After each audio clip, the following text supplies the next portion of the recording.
I am Alberto, and I have a question for you all.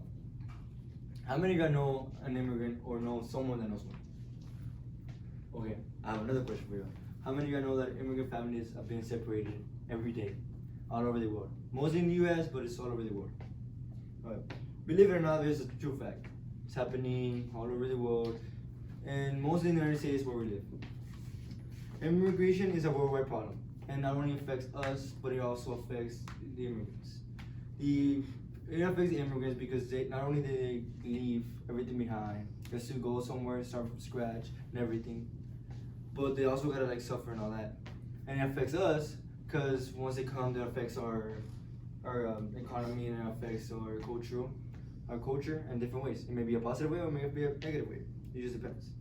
I know this because I live in San Antonio. If you're not familiar with San Antonio, we are mostly just immigrants, Mexicans, and Hispanics. If you go down the street, you probably find like 5-minute taquito places. Around the corner, you find a taqueria. You just Mexican culture all over the place. And me myself, I'm an Hispanic, and well, I have friends that are immigrants all over the place. And living in San Antonio, I see how Mexican culture is here in San Antonio because I got to Mexico out here. It's very similar. Because my connection with immigrants and community, I see immigrant families being separated almost every day. I see the struggle that they have once they come to the United States. I see that they're scared. For example, if an immigrant family has a car crash, no matter if the person hits you, you're gonna run away because you don't have paperwork. So they call the cops. You're probably gonna be going to jail. So you're scared of just anything. You're scared of driving. You're scared of getting a job. You can't even get a job because that's just the rules. So they just fear. They're just living in fear every day.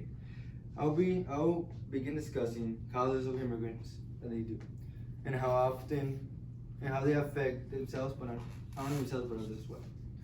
Illegal families are being separated. They're put in rooms, and sometimes they're treated right, and sometimes they're not.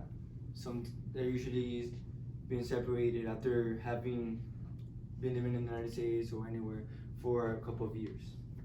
They already established themselves, and I don't know where immigration just comes. It can be living in the United States for like a month, or years, or decades. But I don't know where the immigration just comes, takes them away, puts them in rooms, holds them there. Sometimes they feed them, sometimes they don't, and then after that they send them wherever they want. They're from. Maybe it's Mexico, Cuba, or just wherever they want. An article named "Inside Texas Building," where the government is holding immigrant children by Isaac Chotiner. He states how immigrants are held in these facilities. There are rooms with glass windows. It's not like a jail. It's not like they don't arrest them, nothing. They just put them in a room. Sometimes they feed them. They use their. Most of them are just crying because they're being separated from the family. And then they do the paperwork and they send them back to where they're from. As you can see, this is a serious problem. And now I want to show you how we are all affected. It affects us, first of all, by our culture. We know this. We live in San Antonio. We know how we have like a really Mexican culture. If you go, for example, you go to Alabama, our culture would be way different. You wouldn't even find a Mexican restaurant. You wouldn't even find many taquitos. You wouldn't even find nothing like that. No caramel, apples, nothing like that. That's just in our south side, in our Mexican area, because we are Mexican culture. And our culture changing, it also changes our economical prospect, because we do things that we know people like from San Antonio. For example, people own taquerias because they know immigrants and Mexicans like taquerias. But if those people are not here anymore, they're not gonna have a job, or people are not gonna have places to go to, or customers, or nothing like that, because no one's gonna like it. Families are being separated, and after they have already started themselves here. Like how I said earlier, they just been taken from the families out of the blue, and it just sucks because you can't do anything about it. It just happens. An article by Joe McCarthy, it says 5 ways immigration actually enhances a country culture. He explains how immigrants or Mexicans, they make a country. They have businesses all over the place. They have different establishments, different jobs, and everything. and it's just a big impact to where we live.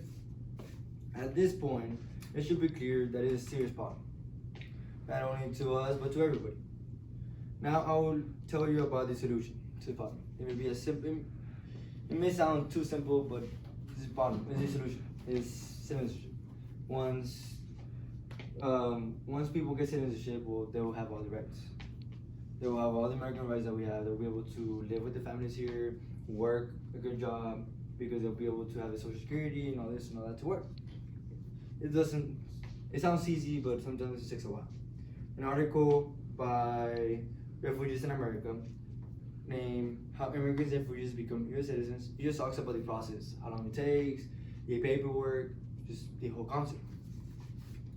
Now let me tell you a story. Let's say a story that my friend went through. She's like older than me, but his name was Odell. When he was young, he and his family was living here in San Antonio. I was friends with them and all this and all that for soccer. And then he was a U.S. citizen, but his family wasn't. At one point, like, the immigration came, they got his family, they sent him back, but his family wanted a better life for him, so he sent him to the United States. He was going foster to foster because he didn't have like a family to stay by. All his family was from Mexico, so he was by himself.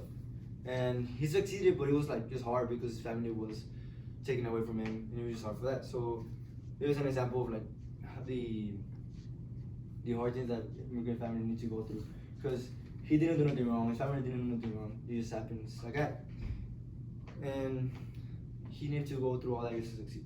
If you want to help or reduce like immigration and family being separated, you can help a friend, a family member, someone you know, paperwork to citizenship. If you don't know, if you know Spanish and you know someone else knows Spanish or doesn't know English, you can help them with the paperwork.